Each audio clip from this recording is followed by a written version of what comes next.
Tonight we've come across some shocking undercover video of an abortion doctor telling a pro-life activist who was posing as a potential patient that he would not help her baby if it survived the procedure. Now listen to how the doctor answered that question about what happens if in fact the baby survives. Now we blurred her face for privacy reasons. You know, legally we would be obligated to help it, to survive, but it probably wouldn't. It's all in how vigorously you do things to help a fetus survive at this point. Because I'm just so scared of having to be stuck with the responsibility. So would you make sure that it it doesn't there's survive? things you do. Obviously, you're here for a certain procedure, and if your pregnancy were, let's say, you went into labor, the membranes ruptured, and you delivered before we got to the termination part of the procedure here, then we would do things. We would not help it. Let's say we wouldn't intubate.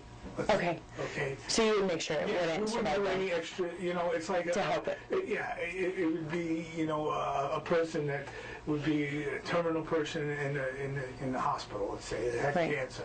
You wouldn't do any extra procedures to help that person survive. Okay. They have do not resuscitate orders. Okay. We would do the same things here. Pretty unbelievable. When asked about how his disturbing comments, the doctor told the Washington Post that he considered the activists that recorded the footage, quote, terrorists.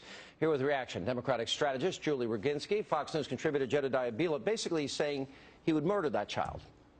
You're not getting an argument out of me. Look, I'm pro-choice, but that's an inexcusable video, and then obviously if the baby were born alive, there's absolutely no excuse for what the doctor said. As a pro-choice part, I hear from a lot of pro-choice people. Their argument usually is the government doesn't have a right to tell a woman what she can or cannot do with her body.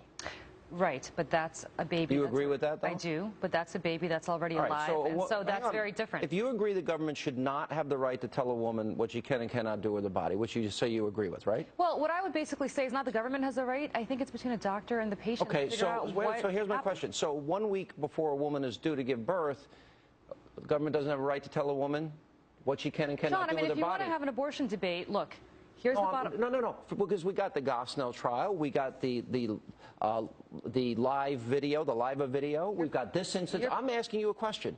Does the government, 1 week before a woman is due to give birth, that child is viable, does the government have a right to say that child has a right to live? Then I will give you a scenario in the following sense. No, answer this question first, Julie. Sean, yes, if the baby is incredibly in pain, if the baby will be in tremendous pain if it is born, if the doctor says that the baby assuming everything's normal, does the government have a right to tell a woman that healthy child I think it is between a doctor and so the 1 week before the birth of a child. You're having a straw man debate with me right now. No, it's not straw man. It's a total straw man In the light of the Gosnell trial, none of this is straw man. Wait a second. Do not confuse the Gosnell trial with what's going on. Excuse me. So 1 week before birth, you would support the right of a patient and a doctor to kill that baby.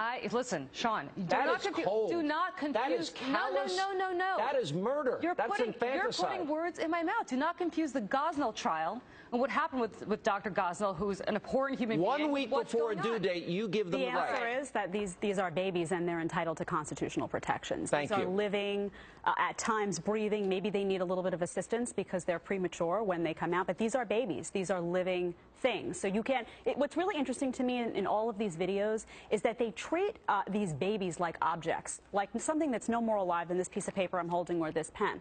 These are people, and no one is standing up for their rights at the end of the day. So yes, they're entitled to constitutional protection. I'm pro-choice. I believe people have the right to keep and bear arms, a constitutional right. I'm pro-choice. I don't think parents should be forcing their kids into failed government schools. Don't people have a lot of choices before they have sex? They get in the back seat of a car, they go to a hotel, they take off every article of clothing one after another.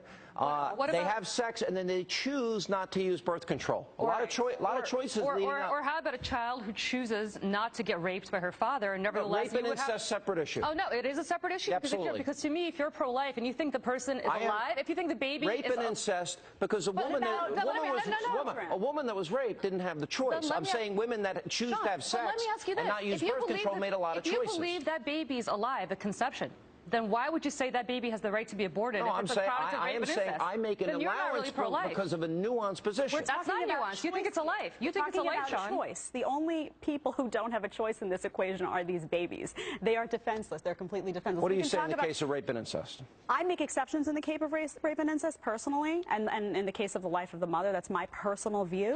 I can't believe a week before a due date, I can't believe a week before a woman is due that you would allow a woman to kill that child. And I can't believe that you're so hypocritical about this, that you think if the baby is alive at conception, no, excuse me, but if you think the baby's alive at conception, that you have no problem with aborting it if it's the product of rape and incest. Doesn't that baby deserve protection? Because the difference is that woman had no choice. So the baby has no protection then under your scenario. No, but she would have to do it within the first 3 months of pregnancy. People who are pro-choice and people who are pro-life on issues like this should be able to come together, and all of us call this an absolute atrocity. We're talking about babies that are born alive. We're talking about a doctor that is saying, if that baby is born alive, I'm not going to do everything in my power, which is illegal if he didn't do that. He voted 3 times against the Born Alive Infant Protection Act that would have guaranteed medical assistance to children that lived after botched abortions. Which is why he's been incredibly silent on Gosnell, which is why he's silent on these things. But I got to ask why you're silent on the rape